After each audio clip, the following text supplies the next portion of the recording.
desprezam. Nessa hora, eu fico muito feliz com a vida dos irmãos que estão aqui, e sempre a minha oração é: Deus, aquilo que o Senhor tem feito na minha vida, eu quero, Senhor, dessa unção, partilhar com a tua igreja, com o corpo de Cristo. Então, se você tiver fé, toma posse sobre a sua vida, que o milagre que o Senhor fez na minha, Ele vai fazer na sua também.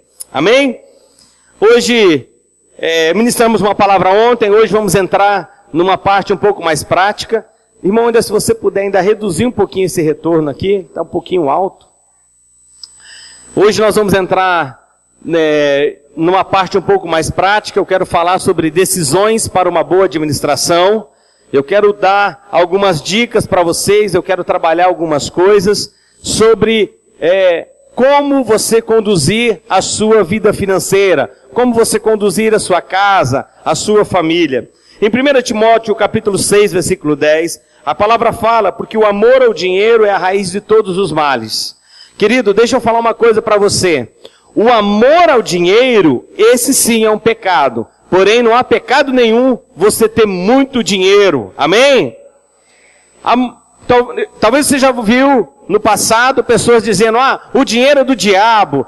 O dinheiro é que traz confusão. O dinheiro traz guerra. O dinheiro é isso, o dinheiro é aquilo outro. Querido, a Bíblia fala que o amor ao dinheiro, isso sim é pecado. Agora, não há pecado nenhum você ter dinheiro. Pelo contrário, que Deus cada dia possa derramar mais e mais milagres sobre a sua vida, dinheiro nas suas mãos. Amém? Porque um dia, como ministramos ontem, teremos uma prestação de conta, e essa prestação de conta nós queremos que o Senhor olhe para nós e diga: servo bom e fiel.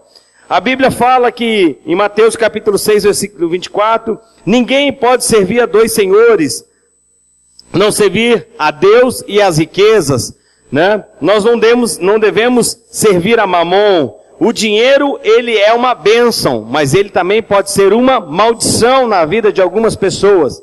O maior concorrente de Deus no coração do homem é o dinheiro. Você sabia disso? O maior concorrente de Deus no coração do homem é o dinheiro. Então, essas informações são importantes para você entender algo. Em Ageu capítulo 2, versículo 8, fala: minha prata e meu é o tesouro, diz o Senhor. O ouro e a prata pertencem ao Senhor. E nós, como ministramos ontem à noite, falamos: o Senhor, o ouro e a prata pertencem a Ele, mas nós somos o quem? Servos. E o Senhor quer colocar esse dinheiro sobre a mão dos seus servos. E Deuteronômio 8, capítulo 18, diz: quem dá forças para adquirir riquezas é o Senhor. Amém? Então, como falei ontem também para você, que a educação financeira, ela pode se tornar o investimento mais rentável da sua vida. É uma educação financeira. Você que é jovem, precisa aprender isso desde já, a controlar seu orçamento, controlar sua vida, viver dentro do seu padrão, porque um dia você também vai envelhecer, e você define a sua velhice, não quando você chega nela, você define já, a partir de hoje, quando você tem 17, 18, 20, 25 anos de idade, 30 anos de idade. A nossa vida, ela é feita por decisões, e é isso que eu quero ministrar para você nessa noite. A nossa vida, ela é feita por decisões, e tudo que somos hoje é resultado de uma decisão que tomamos um dia. Um dia você tomou uma decisão de aceitar a Jesus como seu Senhor e Salvador, amém? E por isso que hoje você está aqui na casa dele, glorificando, adorando o nome dele. E o que você é hoje, na sua vida, na área financeira, isso é resultado também de uma decisão. Eu ia pedir uma gentileza, dá para mudar esse ventilador aqui um pouquinho para cá? Ele está para lá, se você quiser deixar ele para cá, vai me ajudar bastante. Pensa que para um curitibano, isso é muito quente, né? Muito obrigado. Glória a Deus. Obrigado.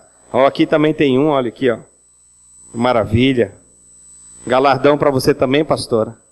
Dos céus. Então, tudo que somos hoje é resultado de uma decisão que tomamos um dia. E os pontos que eu vou ministrar aqui para você, entre hoje e amanhã, é como ser um bom mordomo, como planejar a nossa vida financeira, como assumir o controle dessa área, buscar conselhos, e também queremos falar sobre provisão, sobre poupar.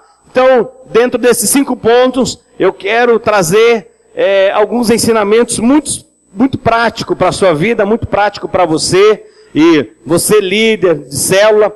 Quantos líderes de célula tem aqui? Levanta a mão. Amém. Eu quero pedir algo a você. Aliás, eu vou deixar, pastor, autorizado esses slides que estão ali, você repassar para todos os líderes de célula daí, porque eu quero que mais que você aprenda o que eu vou ministrar, eu quero que você use esse recurso na sua célula, no seu discipulado.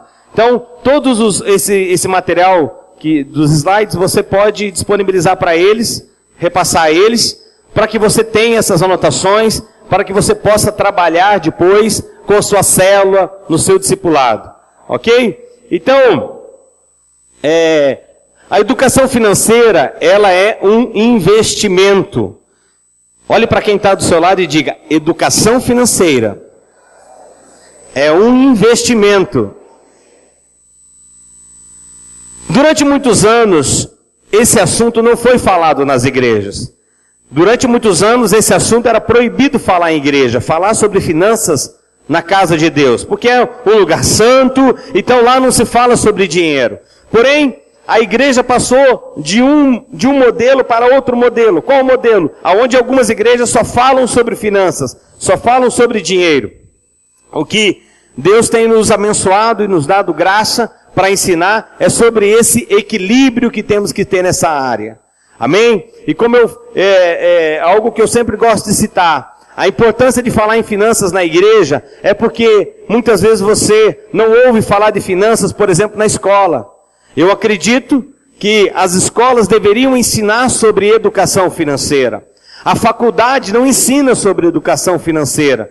Por exemplo, quantos estão aqui e são formados em alguma área? Levanta a mão. Diga para mim qual é a área que você é formado. Fala bem alto para mim te ouvir. Humanas. Análise. Letras. Gestão ambiental. Metalúrgica?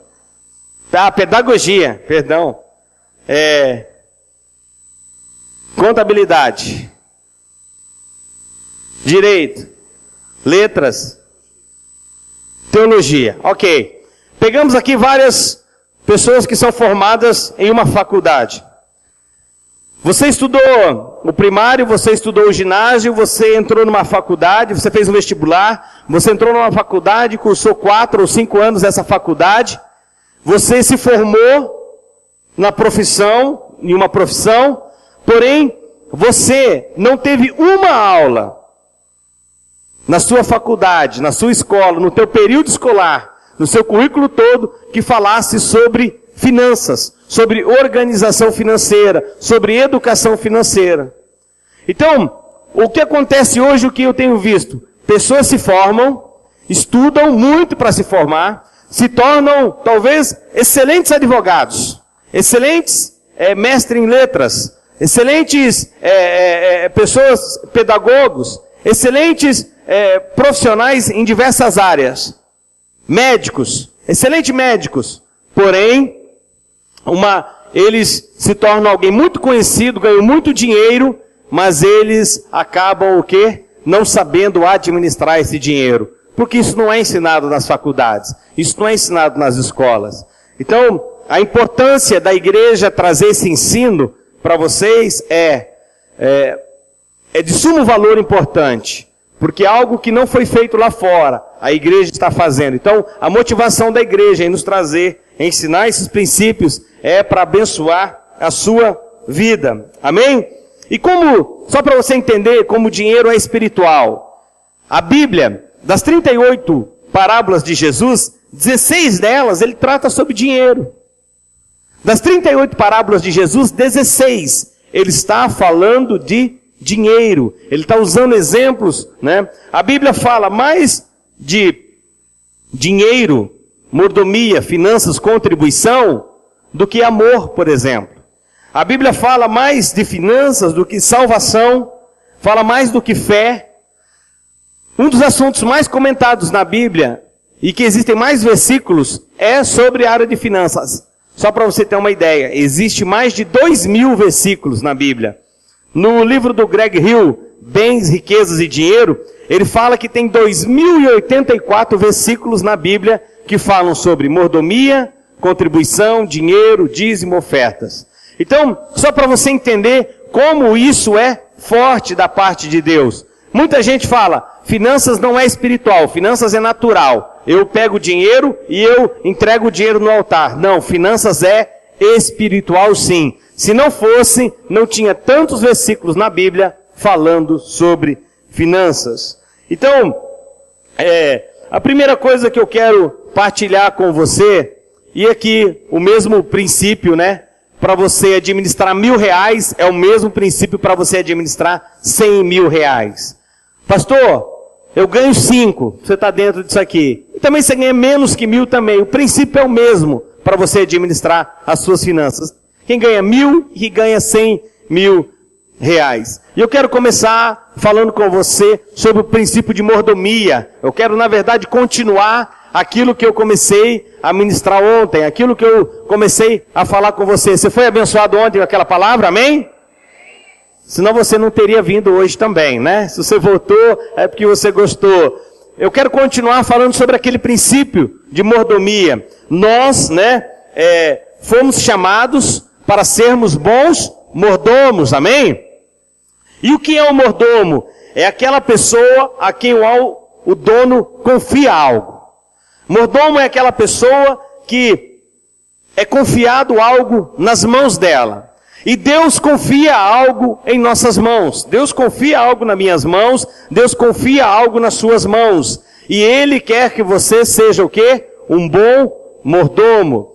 E essa é a principal função. Lemos ontem, né, estudamos ontem o livro de Mateus, capítulo 25, ali onde fala sobre a parábola dos talentos. O que o mordomo precisa ter, né? Quem lembra? Usando a palavra de ontem, o que, para ser um bom mordomo, para que os talentos possam ser colocados sobre as nossas mãos, o que nós precisamos ter? Qual que era o primeiro ponto da mensagem? Capacidade. Você aprendeu ontem. Segundo ponto, qual é? Oi? Proatividade. Imediatamente, como diz o texto ali, proatividade. E terceiro, que nós falamos? Confiança. Ótimo. Então, né, você precisa ser alguém também de confiança para o Senhor colocar esses recursos em tuas mãos. Em Lucas capítulo 12, versículo 42, diz assim, a palavra: diz o Senhor, quem é, pois, o mordomo fiel e prudente, a quem o Senhor confiará aos seus conservos para dar-lhes sustento ao seu tempo? Quem é, pois, o mordomo fiel e prudente, a quem o Senhor confiará os seus conservos? Somos nós. É eu e você. Amém? Todo mordomo um dia vai ter que encarar uma prestação de contas. Por isso, o que nós devemos ser? Está em Lucas capítulo 16, versículo 1 e 2. Uma boa administração é a principal função do mordomo. Essa é a principal função do mordomo, é ter uma boa administração. Eu quero contar um pouco da minha história para você. Eu me converti numa igreja do Evangelho Quadrangular, e numa igreja muito pentecostal, posso dizer assim para você. Essa igreja, ela tinha mais ou menos o tamanho desse púlpito, talvez um pouco menor. Uma igreja de madeira, muito simples, muito simples. Era muito frio, né? Curitiba é muito frio. E aquela igreja, aquelas paredes de madeira, ela não tinha sarrafo. Então quando o frio vinha, o vento vinha, aquilo passava direto dentro da igreja, né? A igreja não tinha banheiro, a igreja tinha privada, patente, né? Não sei se vocês conhecem como privada ou patente por lado de fora. E era unissex, era uma só para toda a igreja usar. A igreja não tinha toda uma aparelhagem de som, apenas uma caixa de som, um cubo da Piven, né? Acho que é Piven a marca, e um guitarrista, e ele era que fazia o louvor. Era uma igreja que tinha muitas necessidades, porém era uma igreja de muita oração, muito fogo, muito poder. Você entrava naquele lugar, você já recebia a palavra profética, já os irmãos vinham como você, terra, tô vendo na sua vida, e eu me criei nesse ambiente, né, de fogo e tal, e você já entrava, você tinha que entrar esperto, porque você entrava assim, aí, já vinha um vaso, né, desde que te digo, filho meu e tal, e ali vinham aquelas palavras proféticas sobre a minha vida. Eu no começo fiquei assustado com aquilo, porque eles revelavam coisas ocultas ali, irmãos, coisas que só eu sabia, né? Aquelas pessoas revelavam, porém eu fui me acostumando com aquele ambiente, eu fui me acostumando com aquelas pessoas, mesmo diante de uma simplicidade muito grande, eles eram movidos por Deus fortemente, era um povo de muita oração, um povo de muita intercessão. Porém, eu entrei naquele lugar completamente quebrado em todas as áreas. Casamento destruído, minha esposa, uns dias antes de eu ir para a igreja, e eu me converti primeiro do que ela converteu 3 meses depois da minha conversão, e ela só se converteu porque ela viu mudanças em minha vida. Mas uns dias antes de eu ir para a igreja, ela havia pegou as coisas dela, a roupa dela, e ela falou, eu vou embora de casa. Não tem mais como a gente continuar a viver junto, morar junto. Não era pela questão financeira, e sim era pela pessoa que eu era. Eu era um camarada totalmente doido, né? Não honrava minha esposa, enfim, casei, mas continuei tendo uma vida de solteiro ainda, e ela, por esses e outros motivos, também falou, olha, eu vou embora, não quero mais ficar casada com você. Paralelo a isso, eu estava com muitas dívidas também. Eu tinha uma empresa, essa empresa quebrou, como eu falei ontem, sujei o nome de muitas pessoas, levei muita gente para o buraco comigo. Eu fiquei devendo na época para muito agiota, que tinha emprestado cheque, dinheiro, essas coisas.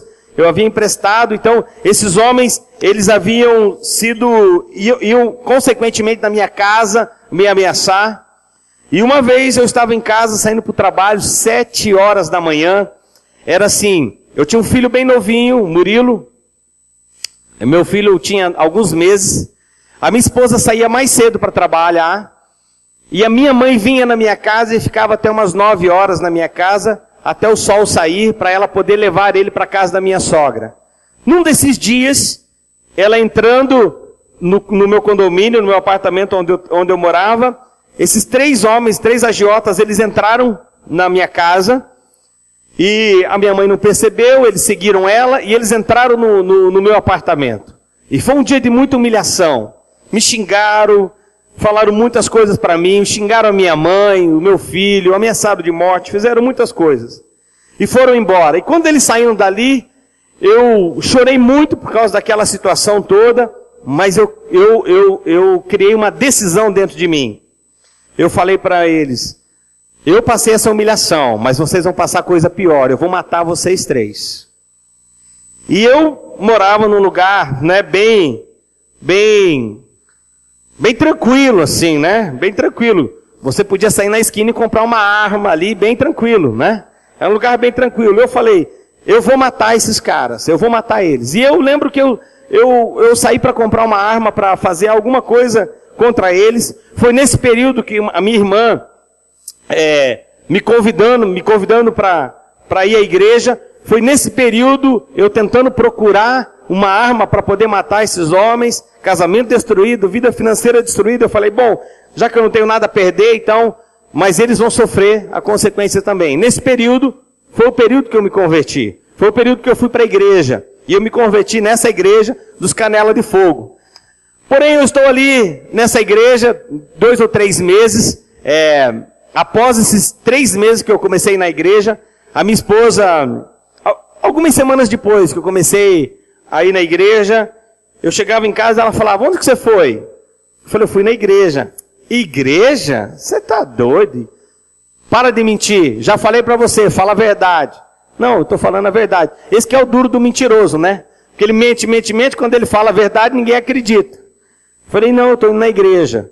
Ela, eu notei que você está andando mais calma, notei que você está diferente. E insistiu mais um mês, 2, no terceiro mês, ela falou, eu vou ver se você mesmo está indo para a igreja. Eu vou junto. Falei, então vamos. E ela foi comigo para a igreja, e o que aconteceu? A primeira vez que a minha esposa, Juliana, foi na igreja, Adriana, primeiro dia que ela botou o pé dentro da igreja, nessa igreja do fogo, do Reteté, ela aceitou Jesus e ela foi batizada com o Espírito Santo. Primeiro dia. Então pensa numa mulher de Deus, pensa numa mulher, né? A Maísa, a Bianca conhecem ela, sabe que é uma mulher muito preciosa. O primeiro dia que ela chegou na igreja, eu lembro que eu levei ela para casa e ela estava lá, xarabacantala. Falei, que é isso? Endoidou, no meio daqueles crentes agora, porque eu também não sabia o que quero falar em línguas. E eu estou levando ela para casa e ela, amor, minha língua, ó, tá, amor, o que eu tenho? Eu falei, não sei, vamos esperar até amanhã cedo, se não passar, te levo no médico, né? E ela foi batizada com o Espírito Santo, começamos a congregar nessa igreja. Porém, eu estou ali, sentado, e 2 versículos que o crente novo aprende rapidinho é João 3,16 e o Malaquias capítulo 3, versículo 10. Né? Mas eu estou sentado ali na penúltima fila, e a pastora, vamos tirar as ofertas, os dízimos agora, vamos contribuir. E enquanto ela foi fazer esse momento, eu dobrei meu joelho e eu comecei a orar a Deus, falar, Deus, meu casamento tá destruído, né? Minha esposa, ela aqui comigo, mas mesmo assim eu preciso consertar muitas coisas. Deus, mas a minha vida financeira está completamente destruída, você sabe disso. Eu gostaria de contribuir para a igreja, eu gostaria de ofertar aqui na igreja, mas eu não posso fazer isso. Eu não tenho dinheiro. Estou devendo, estou sendo ameaçado, estou com cheque sem fundo, não tem nem de quem emprestar. E eu comecei a orar, né? Como igrejas, nesse modelo de igreja que eu me converti, a oração tinha que ser só de joelho também, não podia ser nem com o olho aberto, tinha que ser de joelho. Então, eu estou ali orando de joelhos na cadeira. Enquanto eu estou orando ali, eu falei ao Senhor, Deus, abençoa a minha vida, prospera a minha vida, coloca dinheiro sobre as minhas mãos, que eu vou abençoar o reino de Deus, eu vou abençoar a tua casa, eu vou abençoar os projetos, eu vou, Senhor, ofertar na igreja, eu vou ser um homem fiel. Porém, enquanto eu fazia essa oração, houve uma resposta. O Senhor falou para mim, eu não posso fazer isso. Eu não posso fazer isso por você. E para mim foi um susto quando eu ouvi aquela palavra, eu não posso fazer isso, porque o que eu ouvia dentro daquela igreja era que Deus ama a todos da mesma forma, que Deus não tem filho predileto, que Deus não tem nenhum filho mais querido do que o outro. Eu falei, como não tem um filho mais querido que o outro, se eu faço uma oração e você diz que não pode fazer isso, me abençoar, que você não pode derramar do teu dinheiro sobre a minha vida. Aí, naquele momento, o Senhor começou a me confrontar. E Ele disse, porque você é um mau mordomo. Tudo que eu tenho colocado nas suas mãos, ao longo desses anos você tem perdido. Tudo que eu tenho colocado sobre a sua vida, sobre as suas mãos, você tem jogado fora. Você tem simplesmente negligenciado aquilo que você deve fazer. E aquele momento passou um filme. E o filme, a principal ator do filme era eu mesmo. Era o filme da minha vida. O Senhor começou a me mostrar quantas coisas erradas eu havia feito. Carros que eu havia comprado sem conversar com a minha esposa, negócios que eu havia feito sem conversar com ela, negócios que eu havia feito sem pensar na consequência, simplesmente, como tem uma música do mundo que fala, deixa a vida me levar, a vida leva eu, simplesmente desse jeito. Ah não, vai dar certo, sem responsabilidade nenhuma. Então esse era eu, sem responsabilidade, sem caráter, sem palavra, mentiroso. Então o Senhor começou a me mostrar tudo aquilo naquele dia e Ele falou, eu não posso fazer isso por você. E eu confesso aquele dia que aquele foi o culto do arrependimento para mim. Porque eu chorei o culto todo quando eu comecei a ouvir aquelas palavras do Senhor, Ele dizendo que não podia fazer aquilo por mim. Eu lembro que quando eu terminei a minha oração, eu ouvi o amém da pastora, porque estava acabando o culto. Então talvez demorou em torno de 1 hora e pouco, aquela oração. Eu lembro que a minha esposa me cutucou e falou, vamos embora. E eu falei, só um minuto, eu preciso me recompor aqui, porque Deus falou algo muito forte comigo. Eu lembro que eu sentei, chorei mais um tempo ali, que realmente veio um arrependimento profundo no meu coração, não só um remorso por aquilo que eu havia feito, mas um arrependimento mesmo. E eu falei para ela, me dá mais alguns minutos. E eu dobrei meu joelho. E eu fiz uma segunda oração. E eu falei, Deus, me dá mais uma chance. Me dá mais uma chance. Eu sei que eu errei, eu sei que eu fui um mau mordomo, eu não sabia administrar as minhas finanças, eu era um homem muito insensato, eu não honrava minha esposa, eu não honrava meu casamento, eu não honrava, né, as pessoas que estavam ao meu redor, eu não honrava nem a igreja.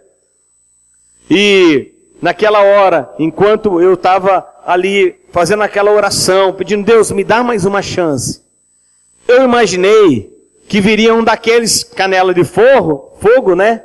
E chegaria e diria, meu filho, meu servo, eis que eu ouvi a tua oração, eu te dou mais uma chance. Mas eu não ouvi. Eu imaginei que aconteceria comigo como aconteceu com o rei Ezequias, que o profeta vem, fala para ele que ia arrumar a casa dele, que ele vai morrer, mas ele faz uma oração e o profeta nem saiu ainda da cidade. Deus manda o profeta voltar e falar para ele, vou te dar mais 15 anos, achei que ia acontecer isso comigo. Mas não aconteceu nada. Mas foi uma oração muito sincera, dizendo, Deus, me dá mais uma chance. Mas Deus, eu vou sair deste lugar e eu vou aprender a administrar. Eu vou aprender a administrar as minhas finanças. E esse é o primeiro ponto que eu quero trabalhar com você. Você precisa aprender a administrar as suas finanças. Você precisa ter disposição para você fazer isso.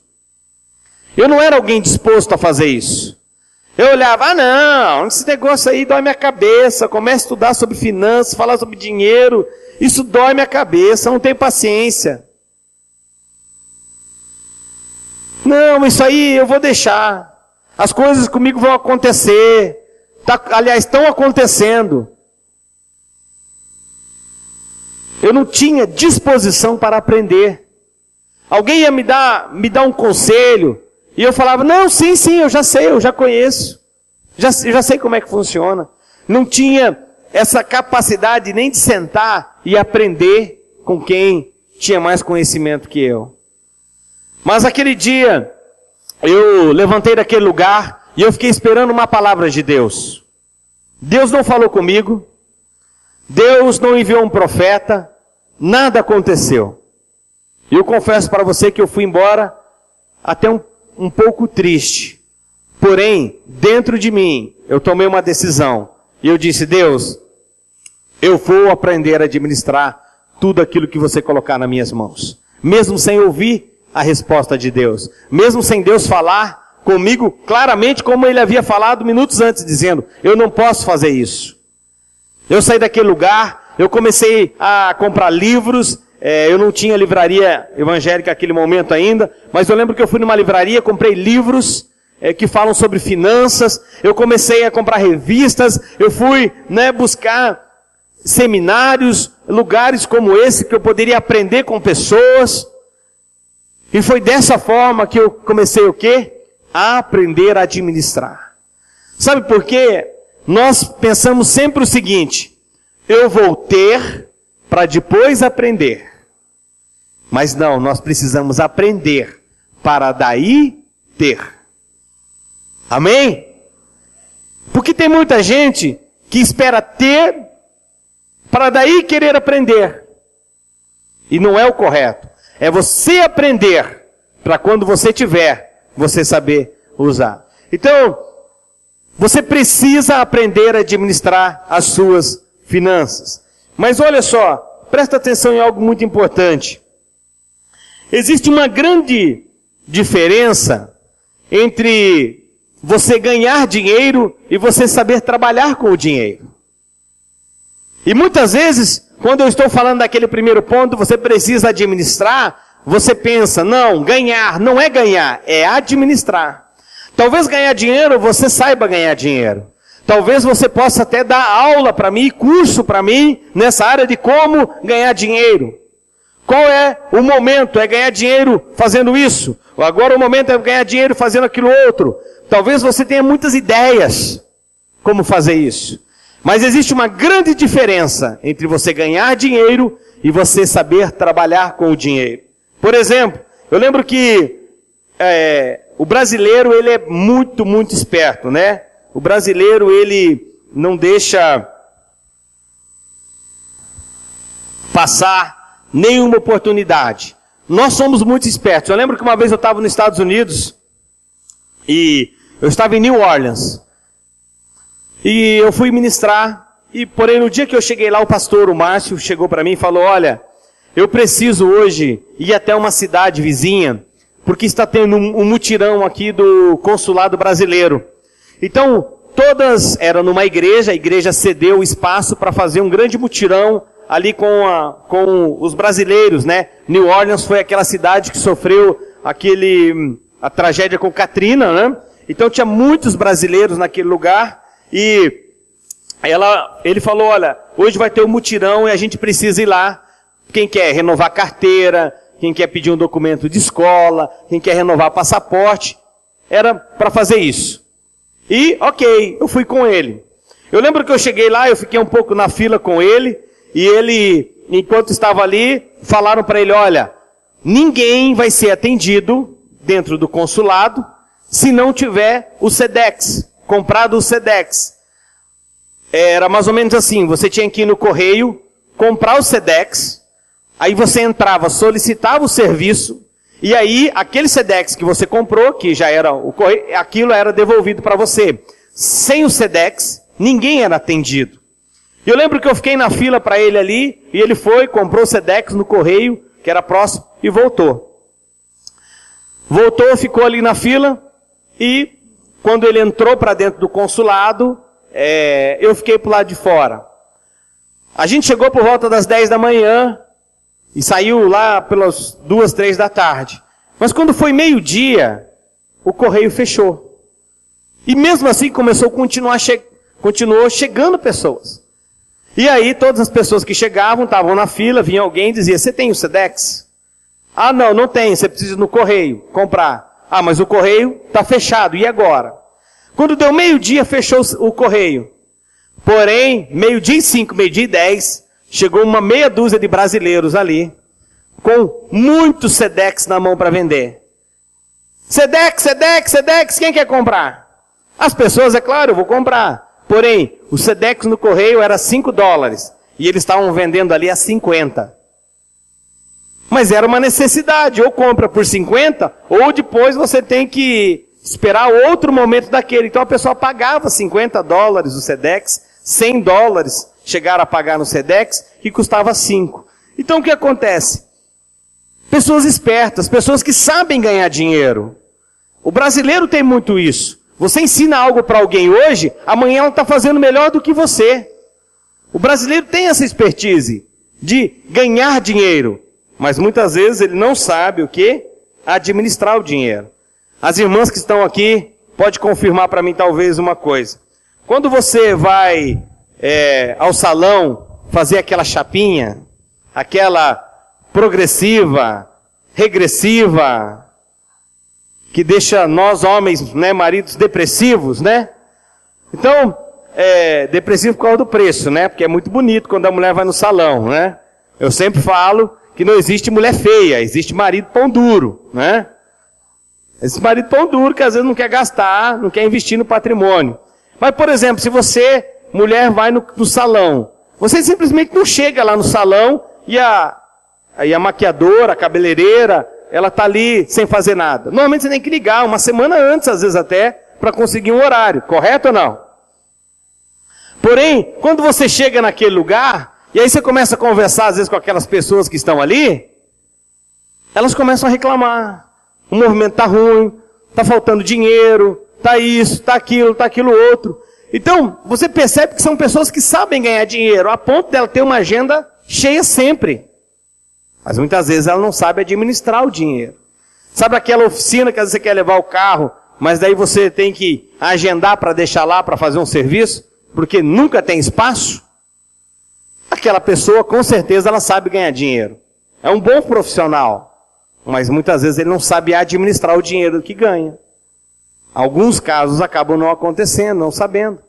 Então, ganhar dinheiro é uma grande diferença, né, de administrar o dinheiro. E como eu falei, você estuda, se forma, se torna um excelente profissional, mas a sua vida financeira, ela às vezes continua muito ruim. Eu tenho um casal que recentemente eu recebi na minha igreja, e eu fui dar um aconselhamento para eles, casal de médicos, extremamente assim, currículo maravilhoso deles, uma agenda hiper mega cheia, né?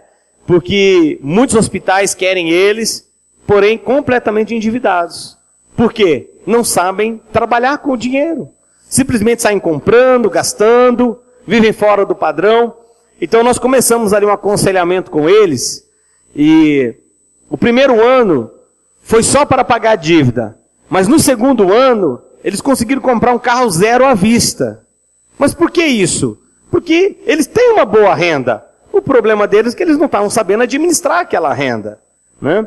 Então, esse é o primeiro ponto que eu queria trabalhar com você. Aprenda, né, a administrar as suas finanças. Amém? Há uma frase do Billy Graham que ele diz assim: se uma pessoa adquire a atitude correta em relação ao dinheiro, isso ajudará a endireitar quase todas as áreas da sua vida. Se uma pessoa ela adquire a atitude correta com relação ao dinheiro, isso vai ajudar ela a endireitar quase todas as outras áreas da vida dela. Casamento, família, criação de filhos. Normalmente, líderes de célula que estão aqui, discipuladores, vão confirmar o que eu vou falar. Pastores, se você chega no aconselhamento com uma pessoa, e ela diz, olha, eu estou com um problema nessa área, família, eu estou com um problema com meu filho, eu estou com um problema com meu marido, e ela deu 2 ou 3 áreas ali para você. Pode ter certeza que a 4ª área é finanças. É quase impossível você fazer um aconselhamento hoje, que a pessoa está amarrada em algumas áreas, e ela não está em finanças. É quase difícil isso acontecer. Normalmente ela está amarrada em alguma área, mas ela também está amarrada na área financeira. Quando ela adquire a atitude de arrumar as finanças, ela começa também a adquirir atitude para arrumar as outras áreas. Amém? Então, esse é o primeiro ponto. Olhe para a pessoa que está do seu lado e você faça uma declaração para ela, dizendo assim, eu vou aprender a administrar as minhas finanças. Amém? Então vamos lá. Segundo ponto, planejamento. Querido, Lucas capítulo 14, versículo 28, diz assim, pois qual de vós, pretendendo construir uma torre, não se assenta primeiro para calcular a despesa e verificar se tem meios para concluir, para não suceder que, tendo lançado os alicerces e não podendo acabar, todos os que a virem zombem dele, dizendo, este homem começou a construir e não pôde acabar. Ou qual é o rei que, indo combater outro rei, não se assenta primeiro para calcular se com 10.000 homens poderá enfrentar o que vem contra ele com 20.000. Caso contrário, estando outro ainda longe, envia-lhe uma embaixada pedindo condições de paz. Querido, tudo na nossa vida precisa ser feito com planejamento. Então, e o propósito do planejamento é a sua execução. Aqui o texto diz assim, pois qual de vós pretendendo construir uma torre? Esse texto está falando, sabe o quê? Nos dias de hoje, na Bíblia, na linguagem dos dias de hoje do pastor Marciano, qual de vós pretendendo comprar um carro, não senta primeiro para calcular se você vai ter dinheiro para pagar a prestação, o seguro, o IPVA, o licenciamento, a gasolina, a depreciação e todas as outras coisas que você precisa ter para você ter um carro? Qual de vós que senta para fazer isso? Qual que é a conta que nós fazemos? Vou comprar um carro, eu ganho 2.000, eu vou comprar um carro para pagar 500. Ainda vai me sobrar 1.500. E eu estou tranquilo. Ganho 5.000, vou pagar 1.000 de prestação do carro. Essa é a conta que fazemos. Mas não é só a prestação, tem gasolina, PVA, licenciamento, documentação, depreciação, pneu, o que mais? Oi? Revisão, tem muitas outras contas. Aí o que acontece? O cara compra o carro, começa a se endividar, vai no cartão, cheque especial, aí não consegue pagar a prestação, aí ele tem que ir lá e o quê? Devolver o carro, ou trocar por um carro menor, às vezes passa vergonha, como diz aqui o texto. Não se assenta primeiro para calcular a despesa e verificar se tem meios para concluir, para não suceder que, tendo lançado os alicerces e não podendo acabar, todos que virem zombem dele. Qual de vós, pretendendo comprar algo, não senta primeiro para ver se você vai ter meios para pagar aquilo? Querido, nós temos a cultura do parcelamento, tudo comprar em parcelas, mas isso é muito perigoso. Por quê? Você ganha 2.000 por mês. Você é um crente fiel, amém? Então você dizima R$200 do seu dízimo. R$200 é dízimo. Sobrou quanto? 1.800. Você também vai primiciar. Vai dar em torno de R$60 de primícia. Depois eu vou explicar o porquê. 60, 70 reais. Então, já baixou para 1.000 e... Quanto? 1.700, mais ou menos. É o que você ganha. Aí, você tem que pagar, às vezes, um aluguel. Você tem que pagar uma conta, uma prestação. Só que você vai lá na loja e olha um iPad. R$2.000. Em 10 vezes de 200. Aí você pensa o quê? Quanto você ganha? 2.000. Aí, dos 1.700 que você ganhava, já não é mais 1.700, é 1.500. Só que daí você comprou em 10 vezes. Mas passou um mês, você passou e viu um computador. E o computador também está lá, em 10 de R$100. Aí você pensa, R$100 eu ganho quanto? 2.000. E eu vou lá e compro o computador. Mas na verdade já não ganha 2.000, você ganha só 1.500. Agora 1.400. E aí você pensa assim, agora eu preciso comprar uma moto. Preciso comprar um carro. Aí você pensa, eu vou comprar um carro, vou pagar R$500 de prestação. R$500. Eu ganho quanto? 2.000. Mas você não ganha 2.000. Você ganha só 1.400. E essa conta que muitas vezes não fazemos, porque o crediário que nós vamos comprando só vai esticando. Então, a conta que precisa ser feita é quanto eu estou ganhando no momento. Olha só, o dia que eu sentei com esse casal da minha igreja para aconselhar eles, eu perguntei quanto vocês ganham. E eles falaram R$15.000, era o salário deles. E eu falei, me traga uma fatura de cartão de crédito de vocês, as contas parceladas e tudo mais. E eles me trouxeram. E eu fiz o levantamento. Esse levantamento que eu estou falando para você. Me traga quanto você paga de carro, enfim, prestações e etc. Eles trouxeram, eu fiz o levantamento. E aí eu fiz a nova pergunta para eles. Quanto que vocês ganham? 15.000. Não. Você só ganha 3.800 por mês. Ela, não, como 3.800? Você até enganou. Ganhei 15.000. Eu não. Você ganha 3.800 por mês, minha irmã. Ô, pastor, que conta é essa? Você bebeu, é? Não, querida. Olha só. Ela era a rainha de comprar as coisas em prestações. Tudo parcelado. 24. O cartão dela era assim, 24/3. 12/1, porque tudo em quantidades grandes. Então, nos próximos meses, eu fiz a conta para eles, talvez nos próximos 12 meses, o salário deles era de 3.800. E não 15.000. E é essa conta que você precisa fazer. Dos parcelados. E quando você fizer, você vai tomar um susto.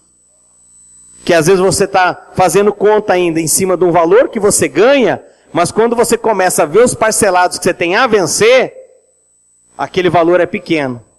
E aí você fala, por que o meu salário não dá? Não dá porque você já gastou esse dinheiro. Então, é algo que nós precisamos fazer. Ter o quê? Um planejamento. Precisamos se planejar, né? Princípio o quê? Do orçamento, né? Olha aqui. Deixa eu te ajudar numa coisa, né? É muito importante para você fazer o quê? Uma lista de necessidades e prioridades. É importante você fazer essa lista para você se planejar da melhor forma. E eu vou lhe dar uma dica como fazer isso. Faça sempre 2 reuniões com sua família. Uma no começo do ano e outra no meio do ano. Chame seus filhos para participar dessa reunião. E aí você pega e coloca lá, numa folha, de um lado necessidades e do outro prioridades. E aí, imagina que hoje nós estamos nessa reunião de família aqui. Somos uma grande família e nós temos que agora que planejar a nossa vida. O que a nossa família precisa? O que nós precisamos comprar? O que nós precisamos adquirir? Eu não estou falando de coisas básicas, né? Comida, alimento, roupa. Não estou falando de água, luz. Não estou falando dessas coisas. Estou falando de necessidades. Tudo é necessidade. Concorda comigo? É necessidade você ter 2 carros? É. É necessário você ter uma casa maior? É. É necessário você pintar a sua casa? É. É necessário você arrumar o sofá da sua casa? É. Mas às vezes nem tudo é prioridade. É necessidade você ter um iPad? É necessidade você ter um computador? É. Mas nem tudo às vezes é prioridade. Então vamos pensar aqui que nós somos uma grande família e a gente quer fazer a nossa lista, a nossa reunião. Eu sempre faço isso com os meus filhos, né? Eu chamo eles, eu tenho 3 filhos. E aí, eu sempre faço algo com eles o seguinte, né? Eu vou mostrar para você saber se você deve ou não. Que idade, pastor, eu devo colocar os meus filhos nessa conversa? Você faz assim, filho, vem cá. Vem cá, filho. Dá um filho aqui. Você é meu filho, pastor. Pastor, você é meu filho. Vem cá. Eu vou te dar um presente para você. Pega esse dinheirinho para você. Tá vendo que é uma nota de... Só brincadeira, tá? Não vai ficar com ela. A nota de R$100, né? Fica aqui, meu filho. Eu vou dar para você. Aí você pega, dá uma volta, passa um tempinho, fala... eu mudei de ideia. Vamos fazer o seguinte... Eu tenho outra nota aqui bem parecidinha. Eu vou trocar com você. Você troca comigo? Não. Se ele fala não, eu falo, ele entende de dinheiro, vem para a conversa. Porque se ele fala, eu troco, é sinal que ele não entende de dinheiro ainda, não conhece. Aí tá bom, deixa, senta lá, fica lá brincando. Mas ele não quis trocar, é porque ele é esperto. Ele já conhece dinheiro, ele sabe que 100 é maior que 2. Então eu falo, vem para a conversa, vamos sentar aqui. Partindo disso... O que a gente faz? Vamos começar a lista. Vamos começar a lista por aqui. Quais são as necessidades da família? Diga aí para mim. Quais são as necessidades? O que precisa na casa? Lá, precisa pintar, precisa comprar... Vou dar alguma dica. Comprar um sofá novo, uma cozinha nova, um ar-condicionado. O que precisa na casa? Vai falando aí. Vocês aqui primeiro. Ar-condicionado. Sofá novo. Ar-condicionado e sofá. Vamos lá, colocar na listinha. Ar-condicionado e sofá. Nós somos uma grande família. Fogão. Colocar lá um fogão novo. Geladeira. Necessidade. Geladeira tá velha já, você abre a porta dela, ela já dá aquela balançada, tem que trocar. O que mais? Oi? Televisão. A piscina. Calor, olha lá, ó. Tem gente esperta nesse lugar, viu? Ainda bem que o pai dela não está aqui para ouvir isso. A piscina, necessidade, ok. O que mais? Uma cama. Colchão, né? Já está que nem uma canoa, né? De tão velho que está ali. Vamos comprar um colchão novo. O que mais? O que mais? Acabaram as necessidades? Um guarda-roupa. O que mais? Que alguém tem alguma necessidade de ir para casa? Lava-louça. É de Deus, né, irmãs? Uma secadora de roupa, né? Aqui vocês não precisam de secadora, né? Com esse calor aqui, seca a roupa rapidinho. Secadora, uma lava-louça. Então, né? Você coloca aqui todas as necessidades. Falaria para você, não passa de 15, no máximo 15 coisas aqui. Vou te ajudar. Aí algumas coisas aqui. Você pode colocar aqui também a viagem de férias. É uma necessidade, não é? Então, trocar o carro. Às vezes é uma necessidade. Precisa de um carro mais novo. Comprar o segundo carro. Comprar um carro melhor. É uma necessidade. Mas então, tudo precisa o quê? Está nessa lista. Acabou essa lista? O que você vai fazer com ela? Com a sua família, você vai transportar das necessidades para as prioridades. Dentro dessa grande família, tudo que nós conversamos aqui, qual que é a grande necessidade da família? Vamos colocar lá. Entendeu? Aí, é claro que aqui, por ser uma grande família, vai dar divergências, né? Mas imagine que lá na sua família, então não. A nossa primeira necessidade é o ar-condicionado para o quarto. A segunda é a cama. A terceira é o fogão. A quarta é o guarda-roupa. A quinta é o nosso passeio de férias. A sexta. E aí você vai colocando. Transporta daqui para lá, segundo a sua prioridade. Amém, igreja? Então, mas isso é importante você envolver seus filhos. O marido conversar com a esposa conversar com o marido. Porque se deixar isso aqui para o homem fazer, ele vai colocar lá, ó, prioridade do homem.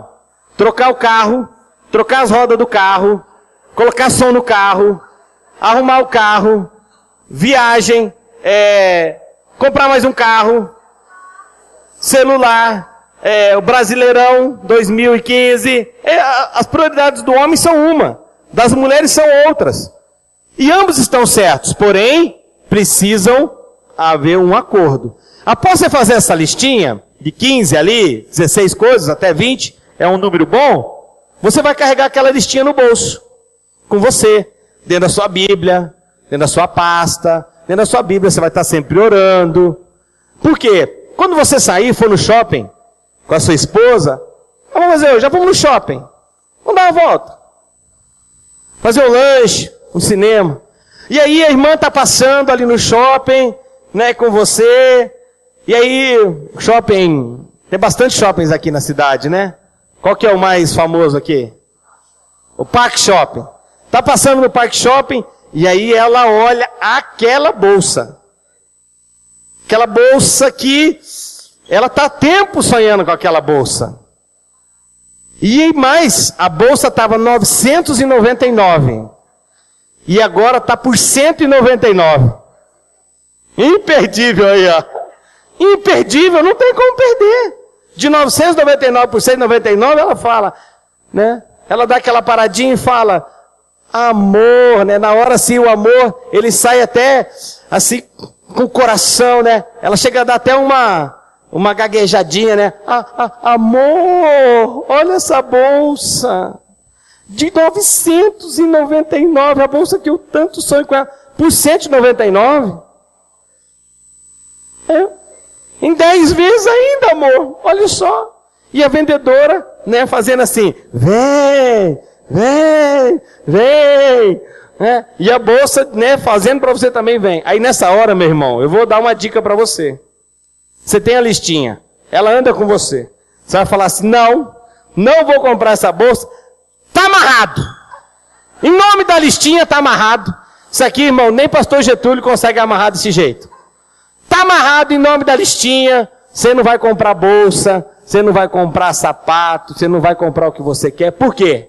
Porque nós temos uma lista de prioridade. Ó, prioridade é comprar o ar-condicionado. Mas esse valor de 190, ainda que esteja barato, nós temos uma lista aqui de 20 coisas que estão na frente da bolsa. Amém? Mas também por outro lado, o irmão também, né? Ele está passeando no shopping ali com a esposa, aí ele passa e aí ele olha Aquela camisa do Vasco. É do Vasco? Ou pode ser do Flamengo? Do Flamengo, então vamos pegar. Tem mais flamenguista? Tem mais flamenguista ou vascaíno aí? Tem os dois. Então vamos pegar os dois, então. Ele passa lá e tá a camisa de R$199 por R$19,90. Ah, muito barato. Aí nessa hora também, irmã, você vai falar para ele, tá amarrado em nome da listinha, não vai comprar camisa do Vasco, nem do Flamengo, não vai comprar roda de carro, não vai comprar som para o carro, porque nós temos uma prioridade, que é, na lista lá, o ar-condicionado, o fogão e outras coisas mais. Simples assim. Parceria. Amém, casais? Então, faça, né? Faça essa lista de necessidade e prioridade. Porque o próspero trabalha com planejamento. Amém? Repita comigo. O próspero trabalha com planejamento. Então, isso me ajudou demais a eu ter foco nas minhas coisas, aquilo que eu quero fazer. E eu sou uma pessoa muito focada. Eu decido que eu quero algo, eu trabalho em cima daquilo. Então, nós temos aí objetivos, eu também faço isso com a minha família, temos sonhos, projetos, mas eu sempre trabalho dessa lista. Algumas vezes, pai, a gente podia fazer tal coisa? Poderia, mas nós temos uma outra prioridade que é tal. É verdade, pai, bom lembrar a gente. E às vezes eles me lembram também. Às vezes eu também me empolgo e quero comprar algo, e eles falam, pai, e a listinha? Tem que valer para todo mundo na casa. Amém, irmãos? Seguindo, é preciso você... Tem uns bichinhos hoje aqui terrível, né? Tem um que entrou na minha camisa aqui. Vai morrer. É preciso você ter um orçamento familiar. É impossível você querer prosperar, você querer ser uma pessoa próspera, se você não tem um orçamento familiar. Orçamento de Lucas, capítulo 28. Então, o que é um orçamento familiar? É um controle de entradas e saídas. Quem não tem? Quero fazer uma pesquisa aqui. Quantos que estão aqui possuem um controle financeiro de quanto você ganha e de quanto você gasta? Mas um controle funcional, realmente.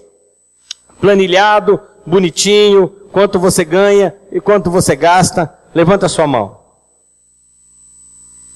Deixa eu fazer uma pesquisa. Levanta um só da família, tá? Se for casal. 1, 2, 3, 4, 5, 6, 7, 8, 9, 10. A minha média, pastora Juliana e pastor Nildo, dificilmente passa-se dos 10% da igreja. Dificilmente. Já fui igreja com auditório de 500, 600 e não tinha um. Ou nenhum. Eu acho que aqui deu em torno dos 10% que possui um orçamento familiar e financeiro.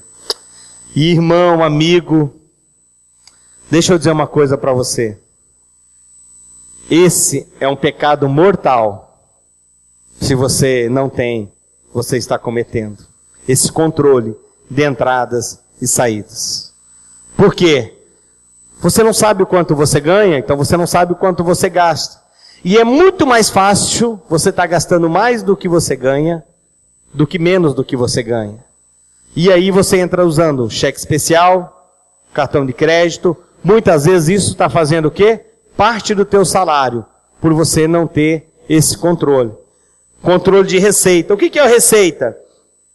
É o conjunto de rendimentos. Isto é, dinheiro que entra, seja salário, mesada, aluguel, pensão e etc. Despesas é o conjunto de gastos. Isso é dinheiro que sai. Aluguel, água, luz, telefone, escola, alimentação e tantas outras coisas. Aliás, contar uma piadinha para vocês aqui. Durante muito tempo eu tive medo do escuro. Ultimamente eu estou tendo medo da luz, né? Que ô coisa cara, que está cada dia mais e vai vir aumento ainda. Então, agora eu não tenho mais medo só do escuro, pastor, eu tenho medo da luz também. Então, se você tem um controle de entradas e saídas, cada vez que você vai a um lugar comprar algo, como falei do iPad, do computador, da bolsa, do sapato, de qualquer coisa, se você tem esse controle, você sempre pode fazer uma pergunta para você mesmo. Cabe ou não cabe no meu orçamento? E essa pergunta é fundamental. Cabe ou não cabe dentro do meu orçamento? Cabe ou não cabe dentro do meu bolso? Se você fizer essa pergunta todas as vezes que você for comprar algo, com certeza você vai ter um pensamento diferente. Se você sabe quanto você ganha e você sabe quanto você gasta. Então, deixa eu dar uma dica para você. Algo que é muito importante. Você precisa saber quanto você gasta com alimentação, mercado, a prestação do seu carro, as despesas do carro, como eu falei, PVA, seguro, licenciamento e manutenção e outras coisas mais. É importante você fazer isso. Deixa eu dar uma dica para você. Quando eu estava com a minha vida financeira toda enrolado, eu precisava administrar, eu não tinha um controle muito bom sobre...